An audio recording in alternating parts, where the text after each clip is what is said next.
So you like to be the lone wolf, the only wolf in your one-man wolf pack.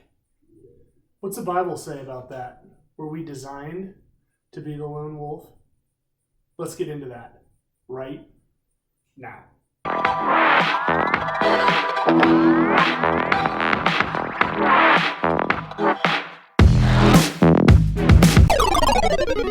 What's up, guys? I'm Nate Warnock. This is Testosterone Tuesday. This is a show I get to do every Tuesday where we take a look at God's design for masculinity and what it means to be a man of God, as well as just talking a little bit about how we can practically live that out in our lives. This month, we've been taking a look at our personal relationship with God. What's that designed to look like in a man's life? Today, we're starting off our fourth part in the series, and we're going to be talking about something that I know can be difficult, particularly, I think, for a lot of guys, and that is community, right? Fellowship with other men, being involved in a church, being involved in small groups.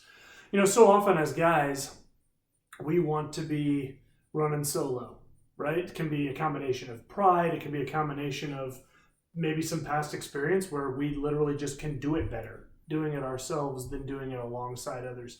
I want to take a quick look at what the Word of God says about that, and maybe some practical tips on how we can get involved with other guys. This is something that I had to learn the hard way. I stiff-armed having other guys in my life for a really long time. I wanted to do it my way. And for me in particular, it was pride. I know it's not that way for everybody, but it was for me. So I had to get past that because me wanting to do it my way ended up creating an echo chamber in my head that led to me making a whole bunch of really horrible decisions. And I would love you to avoid that. So you may have seen that documentary, The Hangover, don't judge me, where one of the main characters is talking about how before that night with his buddies, he had been the lone wolf, and now he had a wolf pack. You know, I was thinking about that, and I thought so many of us guys like to be the lone wolf, right? We've got people that depend on us, but we can see it as a sign of weakness if we depend on others. And it got me thinking a while back about, well, what's the Bible say about that? And, you know, we've talked about in Testosterone Tuesday about what it means to be a man. And one of the things that we talked about is that we're created for community. You know, when we look at Genesis, when God created man, right, he created the animals, he created all the things, and he said it's good. Then he looked down at Adam, before Eve, who was alone in the garden, and what did he say?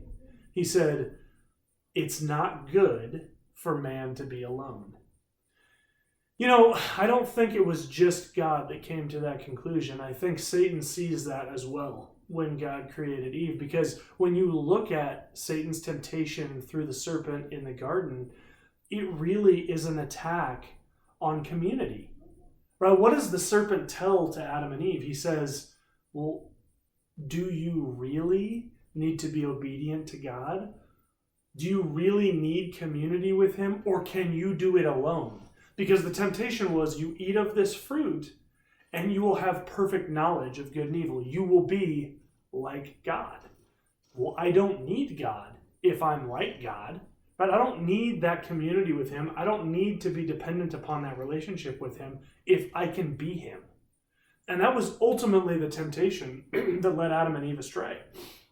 Right? And even worse, Adam watched his wife being tempted and never intervened on her behalf. Right? The Bible's clear that was the first sin. The sin wasn't eating the fruit. The sin was Adam's failure in leadership. So how do we do that better as guys? Well, we're clearly created for community, right? Throughout the New Testament, Paul, Jesus himself in the Gospels, they make it clear that we're designed to do life in community with others. You can look back even to Solomon, right? In the Proverbs, a book heavily written by Solomon, the wisest man on earth, right? The Lord came to him and said, I'll give you anything you want. And Solomon wisely said, what I want is wisdom from God. And God said, I will give you that in addition to everything else that you could ever want. And so Solomon wrote a book called Proverbs, right in the middle of the Bible. It's a collection of, he wrote most of it, not all of it. It's a collection of wise sayings. And one of the things he comes back to again and again and again and again is man is wise in his own eyes, but counsel leads men to true wisdom, right? Having a multitude of counsel, that term comes up several times in Proverbs. So what does that mean? Well, what it means is it's really easy for us as guys, like I did in my own life, to create an echo chamber in our own heads, right? We start to go down a road of, yeah, this seems like a good idea. And then you start seeing things that confirm the thing you already want to believe. It's a bias that we create in our own minds. Then this can work two ways, right? It can work the same way with your spouse, right? You might put in your mind, man, my spouse doesn't like me. My spouse doesn't respect me. And even if that's not true, because you've convinced yourself of that in your mind, when you see your spouse, you tend to see the things that confirm that bias and ignore the things that refute that bias. It can cause huge problems in a marriage because you start to see things your way, she's seeing things her way, and over time, this internal bias that we have leads us astray. It's why we need that community. That community helps to fight that bias, right? So you have, let's say, a mentor in your life where you sit down with that individual and you say, man, seems like my wife doesn't respect me. And as you're doing life and you're relaying things to this mentor of yours in confidence, that mentor then needs to have the freedom to be able to say, well, Nathan, but remember when Andrea did this just the other day? I feel like that was a real sign of respect to you. And yet it seems like you're ignoring that and seeing the things that you think show that she's not respectful. It helps to hold me accountable as a man. That's the first thing about community, is accountability. Right? We need accountability in our lives. It's so easy for us as guys to create that echo chamber in our minds, and it can lead us down really horrible paths, right? You believe your wife doesn't respect you. Pretty soon you start going down a path of, man, I feel like all the other women around me at my job, at this sport I play, in these areas of my life, I feel like all these women respect me more than she does. Well, here's this woman here that really is really kind to me and listens to me. Man, I should open up to her. Maybe that will help. And then you start going down a road that can lead to all sorts of sinful behavior and frankly, just infidelity. That's the echo chamber going on. In order to break that, you need outside influence from other guys in your life. So the first thing, accountability, right? The second thing, encouragement, right? It can be really easy for us as guys to let the grind of life wear us down. The reality of the matter is, as a result of sin, life is grinding, right? We have to work hard for the things that we have. We have to work hard to raise children that love the Lord and bring glory to Him. We have to work hard to have a marriage relationship that's honoring to the Lord. These things don't come easy. That's a direct result of sin, right? When the Lord created the Garden of Eden and created humanity, His intention was that we would walk in free-flowing fellowship with Him. That it'd be easy, right? We get to care. That doesn't mean we didn't work. Adam worked the garden, but it was His joy and pleasure to do it because He was working in close community with the Lord, not separated by sin. Now we're separated by sin, and sin makes everything difficult here on earth. That encouragement is something that we need.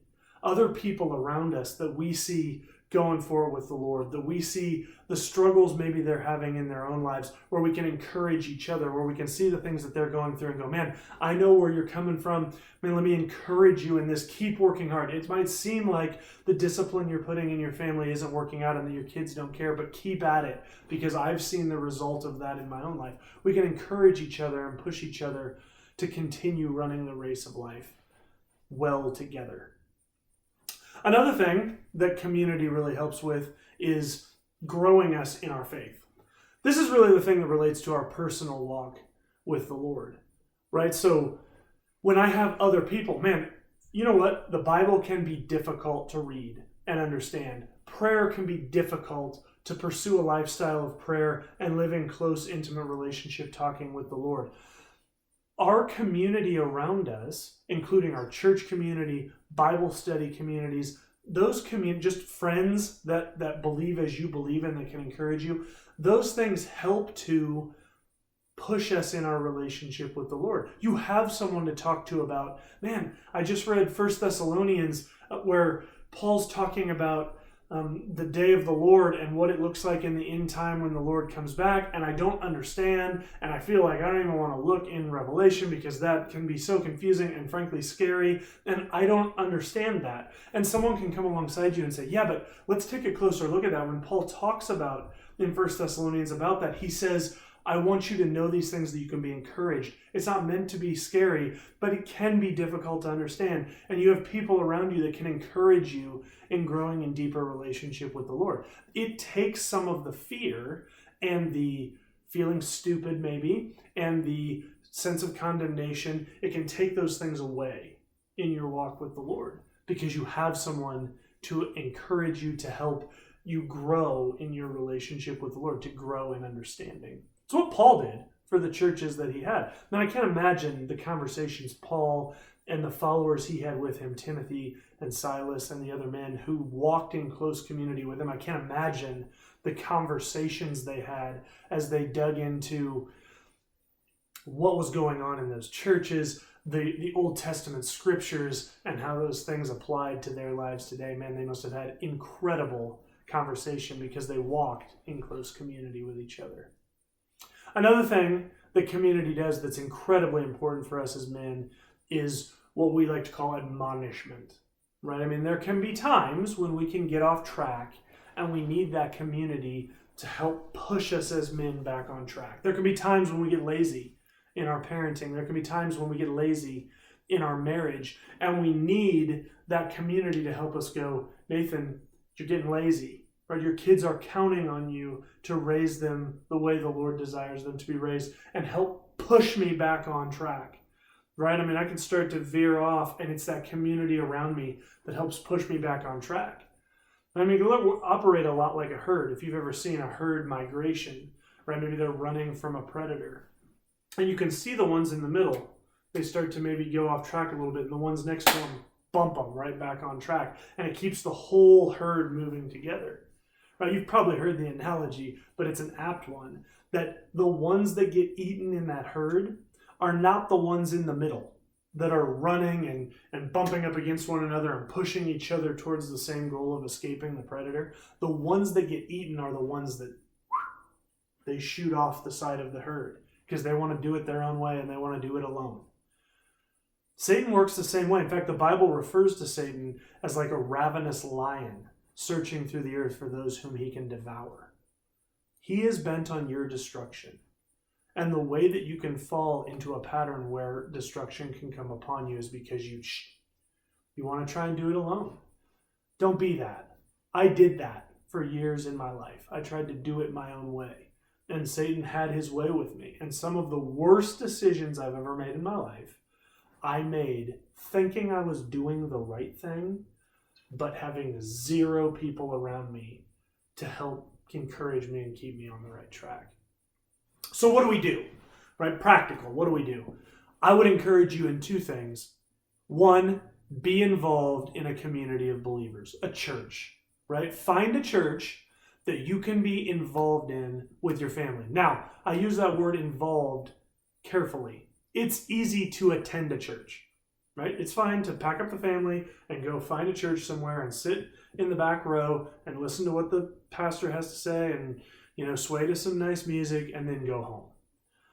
Find a church that you can be involved in, right? It doesn't have to be every day you're doing something with the church, but find a church where you can engage with the people around you, where you can get to know the people in that community of believers, where you can find some people to look up to help mentor you. You can find some people where you go, man, 15 years from now, I want my family to look like his family.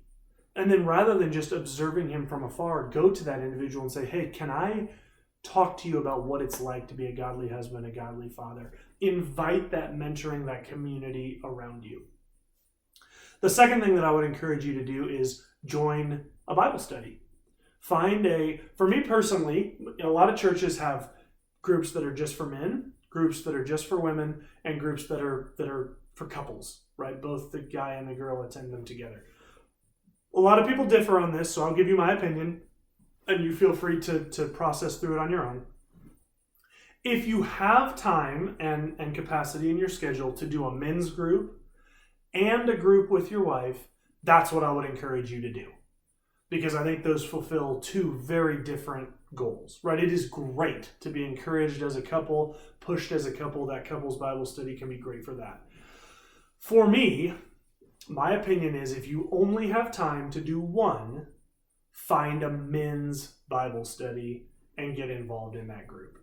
For me, there's something really important for men about having a place where they can freely and transparently share about the struggles that are going on in their life and can receive biblical counsel and study the Bible with other men. The thing about a couples Bible study that for me can be challenging is it's difficult if you're struggling in your marriage or you're struggling in your parenting and maybe in an area you disagree with your spouse to talk about that openly in the Bible study and receive counsel in that. Right, there can be a little bit of that, like, well, I don't want to say this because I'm going to pay the price in the car on the way home. Right, so that doesn't mean you shouldn't bring it up. Right, you should be having communication, dialogue with your wife on that. But as between the two, I would encourage you, man, every guy listening to this, find a men's Bible study that you can get involved in, that you can study the Bible in. Right, go visit a few of them. Find one that's not a social club. Right, find one where you're getting in the Bible, looking at what the Lord says and relating that back to what it means to be a man. That's so critical. So to start with community, find a church to be involved in. Step 2, find a men's Bible study to be a part of. Step 3, think about who you have around you, right? Is it men that are encouraging you in what it means to be a man, or is it men that are dragging you down from what the Bible says God designed men to be? Doesn't mean you don't have friends, right, that maybe aren't Christian or that are involved in things where you go, man, I don't love that. But I'm talking about your close friends. Who are they? Those people that you really allow to speak into your life, are they people that are going to push you closer to God's design for manhood, or are they people that are going to tempt you away from God's design for manhood? It can be a difficult thing for us to think about as men. Critically important. Our wives are depending on it. Our kids are depending on it. That community is so important. If you give your life to the Lord, as we talked about in week 1, if you commit to getting in the Bible and studying what God's word is, you commit to a lifestyle of prayer where we're in communication humbly with the Lord and listening to what he has to say with us, and you jump into a community of other believers that can push you in your walk with the Lord, man, you're going to have a close personal relationship with the Lord. And that will sprinkle through to all other areas of your life, your marriage, your parenting, your work, everything. Man, I hope you guys commit to that. I know I do, and I continue to every day. It's a daily commitment. If you guys have questions, please feel free to put them in the comments below. Right? Send us a message on Facebook or shoot me an email to marriagebydesignpodcast@gmail.com. Love you guys. Thanks so much for joining us. And remember, God is for you as a man. Have a great day.